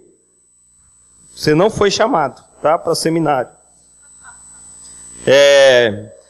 Eu não tinha um controle muito bom sobre as minhas finanças. Não tinha controle nenhum sobre as minhas finanças. Eu era totalmente... Eu era totalmente, com a vida perdida, não sabia quanto ganhava, não sabia quanto gastava. O que me ajudou, o que eu vou te ensinar agora, foi fundamental. Primeiro, não tinha conhecimento de planilha, orçamento, essas coisas eu não tinha muito conhecimento. Não sabia, começava a mexer no Excel, fazia a planilha um mês, 2, o terceiro já abandonava. Eu vou te ensinar algo que foi fundamental para a minha vida. O que eu fiz? Isso aqui é um modelo que os americanos usam muito, o modelo do envelope. Isso é fundamental para quem quer, para quem quer ter um bom planejamento. Então o que eu fazia? Eu pegava o meu salário, recebia o meu salário. A primeira coisa que eu fazia, eu pegava o envelope do dízimo. É o mesmo, né? Primeira coisa que eu fazia era o envelope do dízimo. Então, eu vou lá, peguei meu salário e eu separo o meu dízimo. Está aqui dentro. Separo a minha primícia também, aqui dentro e ok. Aí, eu vou para o segundo envelope, a alimentação. Então, esse envelope aqui é o que eu vou pôr o dinheiro que eu vou gastar no mercado esse mês. Na minha alimentação. Vou colocar aqui. Esse envelope aqui, é o que eu vou gastar no mercado. A compra do mês. Então, eu vou colocar o dinheiro. É 300, é 400, é 500. Eu vou colocar dentro desse envelope. Aí eu vou para o envelope do quê? Do açougue e padaria. É esse dinheiro que eu vou ter para gastar no açougue e na padaria, esse mês. Vou pôr aqui dentro o dinheiro do açougue e da padaria. E vou guardar. Aqui, o valor da água. Normalmente eu gasto X reais de água. Vou colocar aqui. Aqui, a luz. Também. Vou colocar o dinheiro de cada um aqui. Do aluguel, ou a prestação, ou o financiamento. Vou colocar. Aí, financiamento, enfim, eu vou colocando aqui dentro dos envelopes. Alimentação externa, isso daqui é algo, querido, que muitas vezes nós não temos um controle e o nosso buraco, o nosso calcanhar de Aquiles está aqui, ó. São duas coisas que não controlamos e que é muito forte. Sabe o que é? É açougue e padaria. Açougue e padaria é o pãozinho, é o queijo, é o leite. E você não marca isso. Você não coloca na tua contabilidade isso. E aí, e você tem que comprar isso quase todos os dias. É no mercado, quando você vai, e faz a compra do mês, mas daí você volta, pega mais uma coisa, mais uma outra coisa, e você não contabiliza. Mas além disso, é isso aqui, ó, a alimentação externa. É a pizza, é o cachorro quente, é o jantar com os amigos, com o pessoal da célula. Você não tem no teu orçamento. E isso aqui, muitas vezes, chega a ser um buraco nas nossas finanças. Então, você vai colocando. Só que daí você chega aqui e fala, não, mas ainda tem um monte de envelope e acabou o dinheiro. Safado. E acabou o dinheiro. Como é que eu faço? Ainda tem aqui um monte de envelope aqui que eu preciso ainda preencher eles, mas já acabou o dinheiro. E agora? Tenho aqui ainda envelope do financiamento, da prestação, do iPad, do computador. Aí nessa hora, você vai ter que começar a rever os seus gastos, diminuir, cortar, para você se adequar. Se adequou dentro dos seus gastos, ótimo. Aí você começa a controlar dessa forma. Então, por exemplo, eu vou no mercado. Não, eu vou pegar lá. Ou aqui, alimentação externa. Eu faço isso. Eu tenho com a minha família um acordo que nós temos um valor para gastar por semana de alimentação externa. Dentro do nosso orçamento tem um valor mensal e esse valor eu divido por 4 semanas que o mês tem. Então, eu tenho dinheiro para gastar na semana. Gastou na segunda-feira, que é o dia de folga nosso, que nós vamos para o shopping, vai para o cinema, às vezes querem comer uma coisa melhor, os meninos, ok, mas gastou aquele dia, não tem mais durante a semana. Não é porque eu não posso, eu preciso criar uma disciplina em mim. Se eu não for disciplinado, o que vai acontecer? Eu vou acabar me perdendo. Então, acaba o culto domingo à noite, os meus filhos perguntam para mim, e aí pai? Né? O Danilo, meu filho do meio de 11 anos, e aí pai? Tem alguma graninha para nós gastar hoje e comer um lanche fora? Falo, filho, tem. Ou eu falo, não tem. Hoje não tem, já gastamos essa semana tudo, só na próxima semana. Ok, pai, tranquilo. Vamos para casa, vamos comer. O restê de ontem, o soborô, né? Soborô do almoço. E pronto, sem problemas nenhum. Mas isso é o quê? É uma disciplina. E é isso que nós precisamos. Então, o modelo do envelope, ele é maravilhoso para você que tem dificuldade com livro caixa, planilha de Excel e outras coisas mais. Isso aqui é fantástico, se você fizer e usar. Nunca esquecendo, primeiro envelope do seu dízimo, da sua oferta, da sua primícia. Eu em casa, eu tenho 3 filhos, um de 16, um de 11 e um de 6. O que eu faço com os meus meninos? Cada um deles tem uma mesada que eles recebem semanal. Vou deixar essa dica para você, pai. Cada filho tem uma mesada e ele recebe semanal a mesada. Por que ele recebe semanal? Era mensal. Mas o que acontece? Para receber a mesada, ele tinha que fazer algumas tarefas. E se não fizesse algumas tarefas, também perdia o dinheiro da mesada. Mas eles começavam muito mal o começo do mês, e o final do mês era todo mundo santo naquela casa, a época de receber a mesada. Então eu mudei para semanal. Mas para receber a mesada semanal, eles têm afazeres. Arrumar sua cama, eles têm que estudar, eles têm que estar pronto para a hora de sair para a igreja. Isso é ponto positivo. Não está pronto na hora de sair para a igreja? Um ponto negativo, diminui na mesada. Toca no bolso deles para você ver se essa turminha não vai estar tudo prontinho na hora que você mandar, tá? É fato. Eu sei que alguns educadores, eles não gostam, às vezes, quando eu falo o que eu vou falar agora. Mas eu tenho uma justificativa para fazer o que eu faço.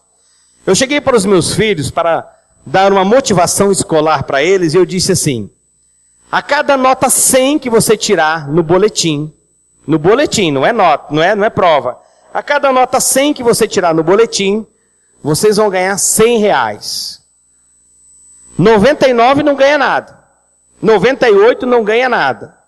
100 você ganha R$100. E aí você pode fazer conforme o orçamento de cada família. Você pode dar R$10.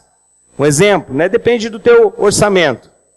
Alguns educadores falam, pastor, isso é errado. Não pode se dar dinheiro para uma criança, para um jovem estudar. Eu falo, eu não dou dinheiro para estudar. Eu dou dinheiro pela nota 100. Ele é obrigado a estudar, mas ninguém é obrigado a tirar a nota 100. Só que desde quando eu comecei a fazer isso, isso motivou eles, porque eu reduzi o valor da mesada e eu falo, vocês querem dinheiro? Estudem. Tirem nota 100. E aí eles começaram a se motivar. O meu filho, o de 11 anos, o ano passado, era no 3º bimestre, ele já havia passado em todas as matérias, todas. Porque ele me deu um prejuízo grande, mas valeu a pena. Porque no outro eu fiquei preocupado, que ficou na recuperação, mas ele no 3º bimestre. No 4º bimestre, eu pensei, bom, ele já passou no 3º, nem vai querer estudar direito. Ele tirou 500. No 4º bimestre, ele já havia passado em todas as matérias. Mas é a motivação de ganhar o dinheiro. Agora, o que eles fazem com o dinheiro que eles ganham? E aí cada pai pode ajustar segundo a sua família e segundo a sua renda. Amém? Não estou falando que essa é uma regra.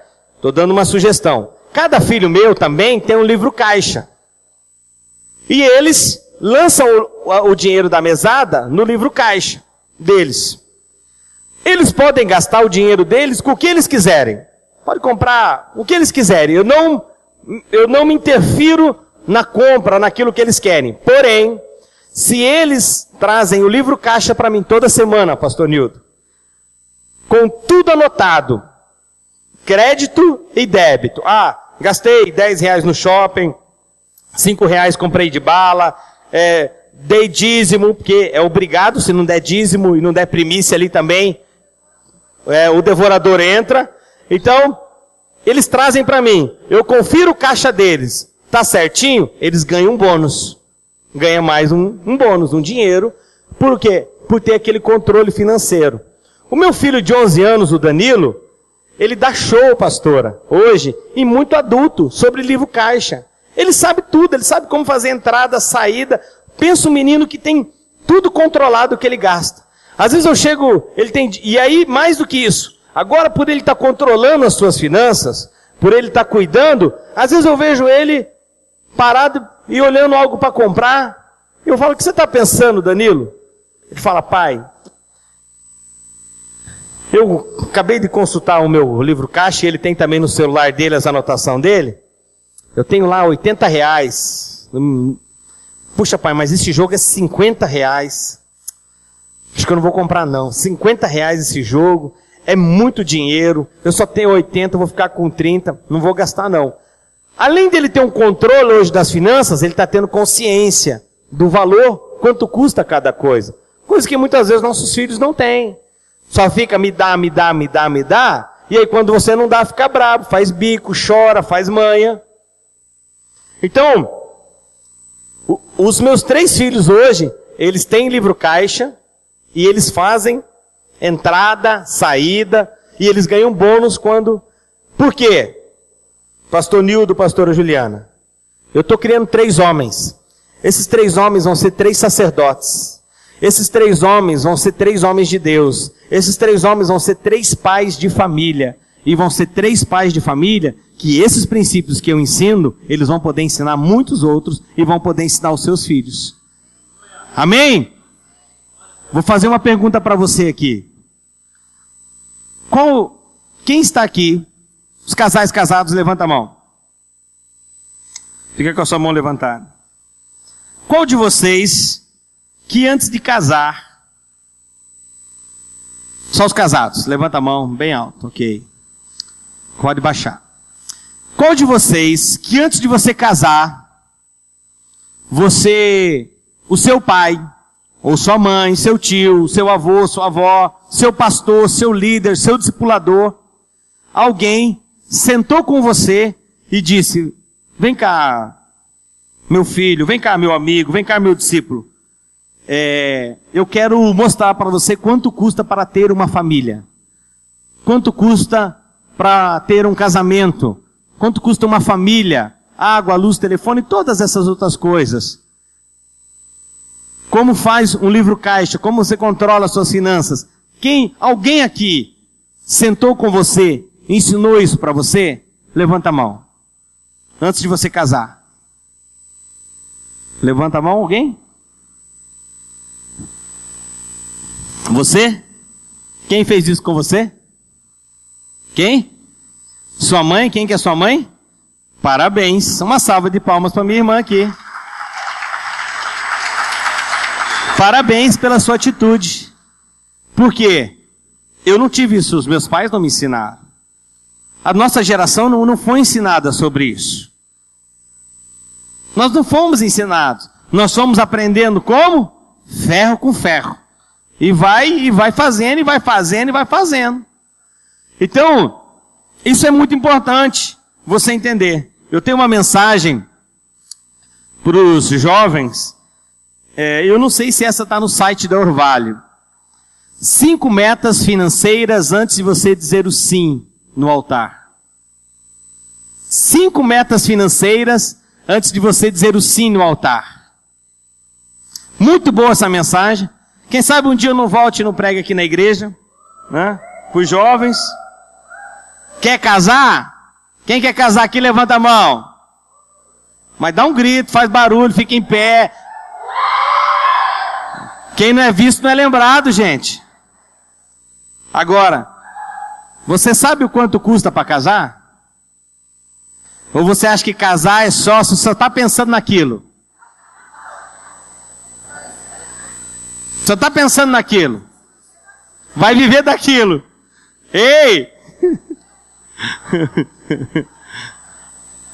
Ó, há um ditado que diz assim: quando o dinheiro acaba, o amor sai pela janela. Então, é importante você saber o quanto custa. Ok? Então, aprenda, né, a ter um controle de entradas e saídas. Aprenda a ter um controle financeiro. Outra coisa, quem é empresário? Tem sua empresa própria? Levanta a mão. Tem algum empresário? Ok. Irmão, deixa eu dar uma dica para você. Nunca misture o seu CPF com o seu CNPJ. Se você estiver fazendo isso, isso é outro pecado mortal que você pode estar cometendo. Misturar o seu CPF com o seu CNPJ. Por exemplo, foi no shopping, passou o cartão da empresa e comprou algo para você. Está errado. Foi no tal lugar e comprou algo para a empresa usando o seu cartão. Está errado. O dinheiro da empresa tem que ser da empresa e o seu dinheiro tem que ser o seu dinheiro. Por quê? Muitas vezes na sua empresa até tem dinheiro entrando, valores você tem lá de receitas que você recebeu, de vendas que fez, mas ali tem contas para pagar. Aluguel, água, luz, telefone, funcionário, tantas coisas que você precisa ainda pagar. E aquele dinheiro ainda ele não é totalmente seu, é da sua empresa. E eu vejo muito empresário quebrando porque ele mistura o CPF com o CNPJ. Então, não faça isso. Separe o seu CPF do seu CNPJ. Tenha um controle de entradas e saídas da sua empresa e tenha o seu. O teu orçamento familiar e o teu orçamento empresarial. Amém? Vamos lá para mais um ponto aqui importante. Assuma o controle. E olha que homem gosta de controle, não gosta? Irmãs podem confirmar isso. Os homens gostam do controle ou não gostam? Do controle remoto, da TV, da net, da Sky, né? Mas é outro controle que eu quero que você assuma. Você precisa assumir o controle, meu irmão e minha irmã. E você precisa vencer o consumismo. É impossível você viver sem consumir, correto? Você tem gastos com água, luz, telefone, roupa, comida, moradia, alimentação. É impossível você não consumir. Todos nós consumimos. Mas eu estou falando o quê? Consumismo. É você comprar aquilo que você não precisa. É você gastar dinheiro com aquilo que você não precisa gastar. Isaías capítulo 55, versículo 2 diz: por que gastais o dinheiro naquilo que não é pão? Aqui a palavra está falando, pão é aquilo que traz alimento para você, aquilo que é investimento para a sua vida, aquilo que é uma prioridade para você. Muitas vezes nós somos consumidos pelo marketing, propaganda. Só hoje, última peça. Só hoje, acabou, está acabando. O marketing de rede, né? Que você recebe hoje o e-mail, você só dá um enter e você já faz a compra. O marketing, né? E nada contra o marketing. Eu tenho lojas em shopping centers, 2 shoppings eu tenho lojas. Eu invisto em marketing na minha loja. Mas o marketing hoje, muitas vezes, ele tem o poder de fazer você comprar aquilo que você não precisa, com o dinheiro que você muitas vezes não tem. O marketing faz isso. Então, você precisa assumir o controle dentro de você. É um grande inimigo nosso, que nós precisamos vencer, é o consumismo, né? Então, se você comprar aquilo que você não precisa, logo você vai ter que vender aquilo que você precisa, para pagar aquilo que você não precisava comprar. Então, consumismo é diferente do que você comprar algo que vai aplicar, vai investir na sua vida, algo que vai edificar a sua vida. Pastor, então você está falando que não é para mim no retiro da igreja, não é para mim no retiro de casais, não é para mim comprar livro. Não estou falando nada disso. Estou falando para você vencer o consumismo. O consumismo é aquilo que você comprou nos últimos 30, 60, 90 dias e você ainda não usou. Comprou e não usou. Não precisava daquilo. Comprou no impulso. Comprou, né, porque a propaganda foi boa daquilo. Não. É comprar algo que você precise. A gente visitou uma família da nossa igreja, algum tempo atrás, eu e minha esposa. E eu cheguei na casa dela, a gente começou a conversar e tal. E aí a gente entrou num cômodo, no quarto deles, nós fomos orar. E eu olhei várias caixas assim de sapato fechadas. Com o sapato assim, com aquele papel de seda assim, né? E aí eu perguntei, falei, uau, vocês são muito higiênicos, né? Guardam a seda do sapato para enrolar o sapato para guardar. E ela falou, não, na verdade isso aí são coisas que a gente comprou e não usou até agora. Estava empoeirado já aquelas caixas de sapato. Eu olhei na estante dele livros e muitos livros no plástico. CDs no plástico. Nunca ouviram, nunca leram. Isso o que é? Consumismo. Então, você precisa vencer isso. Detalhe importante. Procure comprar coisas à vista, com dinheiro, não só no cartão de crédito. Se você recebe a sua fatura do cartão de crédito e você olha para o valor mínimo daquela fatura para pagar, ou você está pagando o valor mínimo, está na hora de você já quebrar esse cartão e jogar fora. Você não pode ter cartão de crédito. Nesse momento você não pode ter. Se você está pagando o mínimo todo mês. Liga para o cartão de crédito, liga para a operadora, faz o parcelamento, zera aquela conta, mas exclui o cartão de crédito. Você tem que dominar o cartão de crédito, não ele dominar você. Amém? Então, né? Sempre vá ao shopping, levando uma lista daquilo que você precisa comprar. Eu vou no shopping, eu vou comprar um sapato. Eu vou comprar uma bolsa, eu vou comprar um tênis, eu vou comprar tal coisa. Está lá na lista da necessidade e da prioridade já. Vá focado naquilo que você vai comprar. Nunca vá de cabeça vazia. Ah, o que você tem para fazer? Não, eu vou de cabeça vazia, eu vou dar uma volta. Cuidado, essa volta pode custar caro. Então, cuide com isso. Outra coisa, uma dica importante. Quando você for ao supermercado, nunca vá com fome. Sabia disso? Nunca vá com fome no supermercado. Porque se você for com fome no supermercado, você vai passar pela parte ali dos congelados e você vai ver aquele frango que está lá há 2 meses com uma barra de gelo em volta dele, mas com fome você vai pensar o quê? Você vai fazer que nem o Zeca Urubu, lá do filme do Pica-Pau. Ele olha o pica-pau e vê o pica-pau assado, né? Aquela fumacinha. E é isso que a gente vê, é isso que a gente imagina quando a gente pega algo e vai no supermercado com fome. Você vai pegando várias coisas. Leve uma lista. Vou dar uma dica para você, irmão. Pergunte para sua esposa, quanto que nós gastamos no mercado de compra no mês, esposa? E ela vai falar para você, R$400, R$300, R$1.000, depende do seu padrão. Aí você diz assim para ela, então é o seguinte, eu vou te dar para a compra do mercado os R$1.000 que você quer, ou 500, 400, que você precisa, isso é conforme o tamanho da família, conforme a sua renda, ou até mais do que isso.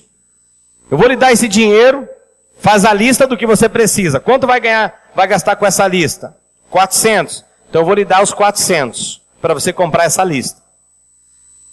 Se você comprar tudo que tem nessa lista e ainda sobrar o troco é seu, o dinheiro é seu. Faça esse teste com a sua esposa. Você pode ter certeza que vai ter sucesso na lista de compra. Porque o sabão em pó da marca O, ela vai trocar pela marca A, que é mais barato. Normalmente aquilo que fica nas gôndolas do supermercado, que é na altura visual nossa, é mais caro do que aquilo que está embaixo do que está em cima. Então, eu faço isso com a minha esposa. Eu falo, olha, eu preciso tanto para ir ao supermercado comprar a compra do mês. Porque a gente não fica nessa, vai e busca toda hora no mercado. Não, faz uma compra só. Porque se você for toda hora no mercado, vai gastar muito mais do que fazer uma compra só. Quanto gasta? Tanto. Eu falo, olha, está aqui o dinheiro. O que sobrar é seu. Pode ter certeza que vai sobrar. Então, uma outra dica importante. Nunca leve crianças para o supermercado quando você for fazer compra. Elas aumentam os nossos gastos, sabia disso? É verdade ou não é, pais que estão aqui? Porque chega no mercado, eles começam a pedir coisas. É um carrinho, é um brinquedo, é isso, é um chocolate, é um doce. Então, não vá com fome, não leve criança. Conta a história que um pai, pastora Juliana, chegou para o filho e falou assim, olha, eu estou no supermercado, eu vou comprar tal produto. O filho falou, vou junto. Ele falou, olha, eu não tenho dinheiro para gastar com você em nada no supermercado. Eu só tenho o dinheiro que dá exatamente para aquilo que eu vou comprar.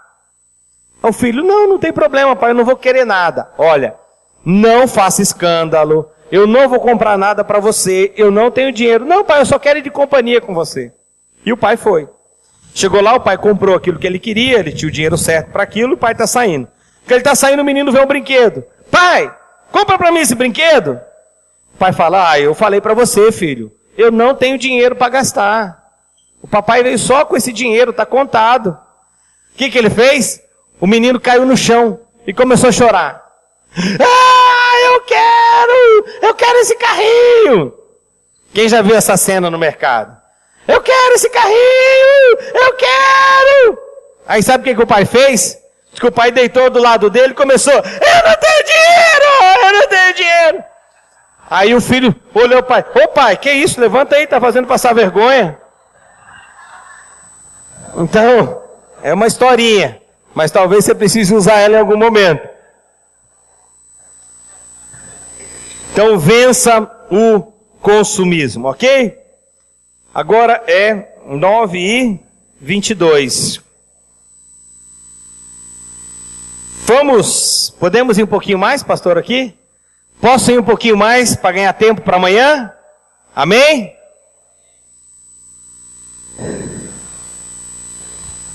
Viva no seu padrão. Ai, pastor, está apertando. Estava tão bom. Há um ditado argentino que diz assim, galinha que anda com pato morre afogada.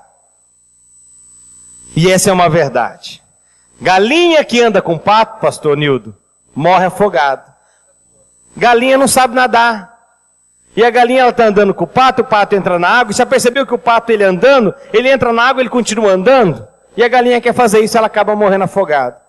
Então, deixa eu perguntar uma coisa para você. E você pode perceber que desde ontem nós estamos construindo algo. Ontem falamos sobre a parábola dos talentos. Quem lembra os 3 pontos? O primeiro deles, qual é? Capacidade. Segundo, proatividade. Terceiro, confiança. Hoje nós entramos no quê? Precisamos aprender a administrar as nossas finanças. Precisamos o quê? Tudo fazer com planejamento. Precisamos ter um controle de entradas e saídas. Precisamos vencer o consumismo. E agora entramos no viver dentro do nosso padrão. Estamos construindo algo. Não tem como você viver dentro do seu padrão. Você não sabia qual era o seu padrão. Agora você sabe. Você sabe quanto você ganha e você sabe quanto você gasta. Correto? Então, você precisa saber o seguinte: quanto você ganha e o quanto você gasta. Agora você já sabe. E você vai ter que viver dentro do seu padrão. Quando você fizer essa conta, talvez você vai ter que mudar o seu padrão de vida. Talvez você precise vender o carro que você tem, ter um carro mais barato. Talvez você precise mudar, cortar algumas coisas na sua casa. Talvez dentro do seu orçamento você vai ter que tirar a internet, a NET, o Brasileirão, o UFC, a Sky. Talvez você vai ter que tirar o curso. Talvez você vai ter que tirar, não sei, no meu caso, eu precisei cortar muita coisa. Eu precisei tirar o meu filho de uma escola, colocar numa mais barata. Meu padrão não comportava. Eu precisei primeiramente vender o meu carro. Meu não, o da minha esposa. Nós tínhamos 2 carros. Porque eu passei por todas essas fases aqui que eu estou ensinando você, foram as fases que eu passei. E amanhã nós vamos continuar e eu vou chegar na fase, né, como eu paguei as minhas dívidas, como isso aconteceu e como eu estou vivendo hoje. Mas eu precisei vender o meu carro, precisei vender o carro da minha esposa, fiquei 1 ano usando o ônibus, a pé. Foi fácil? Não foi não. Sabe aquela música, vai chorando, geme e chora? Foi feita para mim. Que era um dia gemendo, outro dia chorando. Agora, presta atenção. Para você dar um salto, você precisa dar uma agachadinha. Só que essa agachadinha dói. Essa agachadinha não é legal. Todo mundo para dar um salto precisa dar uma agachadinha. Eu precisei entrar dentro do meu padrão. Tive que dar a minha agachadinha. Tive que cortar. Não, olha amor, no supermercado você está gastando tanto, eu preciso que você diminua. Para poder sobrar dinheiro, que o dinheiro que estava sobrando era para pagar as dívidas. Vou chegar nesse assunto ainda. Você vai ter que diminuir. Compra no mercado, vai comprar só o básico. Arroz, feijão, só o básico. Farinha, banana. Carne é 1 vez por mês. Não estou sendo aqui, queridos, melancólico. Não estou contando uma historinha para você de simplesmente para emocionar você. Foi assim mesmo. Amanhã eu vou falar de como eu saí das dívidas. Foram 3 anos pagando conta. E o que eu fiz para pagar essas dívidas? Como foi? Não perca a palavra de amanhã, é poderosa. A parceria que eu fiz junto com a minha esposa, eu e minha esposa entramos juntos nessa, de pagar as nossas dívidas, pagar todas as nossas contas, mas nós chegamos lá e falamos, olha, nós não podemos ter Sky, podemos ter NET, então corta. A gente não pode ter carro, vende um, mas nem 2, nenhum, vende os 2. Nós não podemos ficar saindo agora, comer com o pessoal da igreja em todo lugar que eles estão indo. Não dá no nosso padrão. Então vamos cortar. Então vamos diminuir. E foi assim. Então, você precisa entender o quê? Precisa cortar as festas. Que é uma coisa que a gente vê hoje muita competição dentro da igreja, dentro da célula, dentro da família. Festa de aniversário. A competição hoje de festa de aniversário. Festa de aniversário de 1 ano. Quem está aqui lembra da festa sua de aniversário de 1 ano? De 2 anos. De 3 anos. De 4. 5. 6. De 7. De 8. De 9. 10. Dos 7, 8, 9, 10 para cima você começa a lembrar. Mas antes disso você não lembra da festa. Agora eu fico perguntando por quê. Presta atenção aqui. Eu vejo alguns pais fazendo festa de 1 ano para os filhos. Mas a festa não é para o filho. A festa é para ele. E aí ele chama a igreja inteira. Ele chama o bairro inteiro. Ele chama um monte de gente para aquela festa. Gasta uma nota preta naquela festa. Mas não é para o filho de 1 ano. É para ele. Ele quer mostrar que ele pode dar um festão para o filho. Ele pode mostrar que ele pode dar um festão para a filha. E aí, começam a ser as competições. Eu não sou contra a festa. Mas faz uma coisa simples. Uma coisa pequena. Se o teu filho de 1 ano, você trazer 5, 6 amiguinhos ali para brincar com ele, uma bexiga, um bolo, é festa. Pega esse dinheiro e investe na vida dele. Começa a guardar esse dinheiro. Para quando ele tiver 15, 16, 17, 18, você pode investir em cursos para a vida dele. 2 anos, 3 anos, 4 anos, 5 anos. Muitas vezes fazemos as festas para nós e não para os nossos filhos. Quer um detalhe? Deixa eu pegar agora no pé das meninas aqui. Festa de 15 anos. Eu vejo pai, mãe se endividando para querer dar a festa dos sonhos para a filha do coração.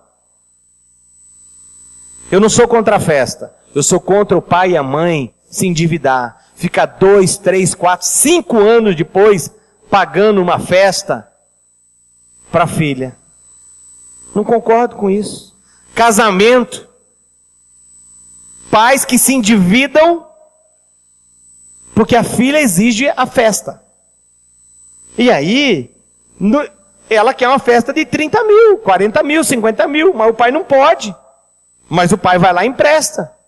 Às vezes é funcionário público, tem um juro menor, uma taxa menor, e vai lá e se endivida, faz lá 60 prestação, 5 anos pagando a festa de casamento da filha. Quer casar? Vai trabalhar, vai arrumar recursos para fazer isso. Casa segundo o seu padrão. Então, queridos, precisamos entender isso. Muitas vezes, nós estamos vivendo a vida do outro, a vida da outra. A bolsa que você tem é porque você comparou com a outra irmã. O sapato que você tem, o vestido que você comparou com o outro. O carro que você comparou com o outro. Isso está errado. Precisamos nos libertar disso, dizer, o que eu posso é isso. O que eu posso é isso. Gente, no tempo de crise, muitas vezes eu saía da igreja, dessa igreja do fogo, e palavras proféticas, e isso e aquilo outro, sobre a minha vida. Eu lembro que uma vez, eu estou lá na igreja, um vaso desse chegou e falou, abre as mãos, eu abri, ele falou, eu vejo ouro nas suas mãos. Olha o ouro escorrendo nas suas mãos. Eu, amém, glória a Deus, aleluia. Aí chegava em casa. Lembro que eu acendi a luz, não acendeu. Aí eu falei, o que aconteceu? Minha esposa, amor, cortaram a luz hoje. O cara que acabou de vir da igreja, recebendo uma palavra profética, que tinha ouro na mão dele, agora ele chega em casa, a luz está cortada. Meu filho era pequenininho, tinha talvez 1 ano e meio, 2 anos. Pai, o que aconteceu? Não tem luz em casa? Eu falei, filho, não tem luz, mas sabe por que não tem luz? Porque hoje nós vamos brincar de esconde-esconde aqui em casa. Eu lembro que eu abri as cortinas para entrar uma claridade para fora. É mesmo, pai? E hoje esconde-esconde é no escurinho.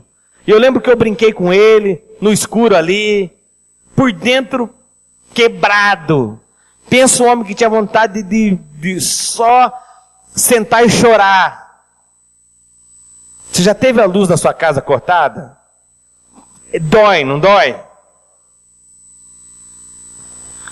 Mas eu estou lá. Ele nunca percebeu isso. Ele nunca... Por quê? Podia faltar algumas coisas como essas que eu não podia dar, mas não faltava amor, não faltava carinho, não faltava proteção. É isso que nós temos que dar para os nossos filhos. Tem pai que não dá amor, não dá carinho, não dá proteção, mas daí quer dar festa. Para suprir tudo que não deu, dá festa. Aí pai que nunca quis dar nada para a filha, aí dá a festa do casamento, se endivida. Isso está errado, gente. Vamos mudar a nossa mentalidade. Viver o quê? Do nosso padrão. Você pode dar uma festa boa para sua filha, para o seu filho? Dê. Se você não pode, não dê.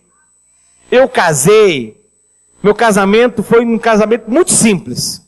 Para você não achar que eu sou contra a festa. Eu não sou. Casei muito simples, pastora. Eu, minha esposa, alguns convidados, poucos convidados. Não tivemos nem lua de mel. 10 anos depois de casado. Quando eu estava fazendo 10 anos de casado. Aí sim, estávamos bem financeiramente, todas as dívidas pagas, estávamos com nossas empresas indo muito bem, financeiramente tudo muito bem. Aí eu falei para ela, agora eu vou dar as festas dos teus sonhos. Próximo a Curitiba tem um lugar chamado Castelinho. Castelo de Palme se chama o lugar. É lindo o lugar, maravilhoso, é um castelo centenário. Jardim lindo. E eu falei, nós vamos casar naquele lugar. Ela, aquele lugar é caro, não tem problema, você merece. Na época eu trabalhava com estúdio, foi quando conheci vocês. Quando que vocês foram em Curitiba? 2011? 2009, foi em 2008 que eu casei. De novo com a minha esposa, né? 2008 eu fiz 10 anos de casado. Aí, aquela época eu fui trabalhar no estúdio, no Brasil tinha aquele ministério Filhos do Homem, era o top que estava. Na época eu chamei eles, eu falei, eu contratei eles para cantar ao vivo no meu casamento, fazer um louvorzão. Por eu trabalhar com estúdio, eu tinha muito acesso a músicos, então eu peguei os melhores músicos da cidade. Eu não queria música eletrônica, eu queria música tocada, né? Para ela entrar ali e sair do castelo. Irmãos, né? Ainda ela pediu, não, então eu quero umas tendas brancas nesse jardim verde, quero cadeiras, não sei o quê. Pode escolher, filha, fica à vontade, fica à vontade. Gastou uma grana, pensa numa mulher que gastou dinheiro. Mas nós estávamos podendo. Então, eu não sou contra a festa. Eu dei a festa que ela merecia no momento certo, não naquele primeiro momento que ela não podia. Então, só para você entender, muitas vezes meus filhos pediram algo e eu não pude comprar. A minha esposa muitas vezes pediu algo e eu não pude dar para ela. Hoje eu posso, eu dou. Então, segundo o meu padrão. Não é o padrão do meu amigo, do meu vizinho. Eu moro num condomínio muito chique em Curitiba. Você já esteve no meu condomínio, Ju? Onde eu moro no condomínio? Já? Ah, só no terreno, né? Mas as meninas já tiveram lá. Ah, já moraram na minha casa um mês, né? O ano passado foi que o Ricardo tirou férias em Curitiba, né? O pastor Ricardo e a Maíla tiraram férias em Curitiba. Eu viajei para fora, fiquei um mês fora e eles ficaram um mês na minha casa. Eu moro num condomínio muito chique, mas eu sou um dos mais pobres daquele condomínio, pensando bem. Se eu quiser acompanhar os meus vizinhos que moram naquele condomínio, eles andam de carrões, tem Mercedes, tem Lamborghini lá no condomínio. Mas eu não posso. Não é o meu padrão ter. Meu padrão no máximo é morar ali, mas não ter os carros que eles têm. Eu sou infeliz por causa disso? Claro que não, eu sou muito feliz. Mas eu sei viver, eu tenho amigos que são riquíssimos. Tem barco, tem tantas outras coisas. Mas eu não quero me comparar com eles. Eu não posso ter barco. Eu não posso ter jet ski. Não está dentro do meu padrão. Mas muitas vezes, por nós termos amigos assim, pessoas assim, nós queremos ser iguais a elas. Isso está errado. Amém? Então, viva dentro do seu padrão. Ok? Eu vou parar aqui. Quero convidar você a ficar em pé nessa hora. Mas eu quero concluir a gente ofertando ao Senhor. Há um texto da palavra de Deus poderoso. Eu queria chamar o pessoal do louvor, da música aqui, para a gente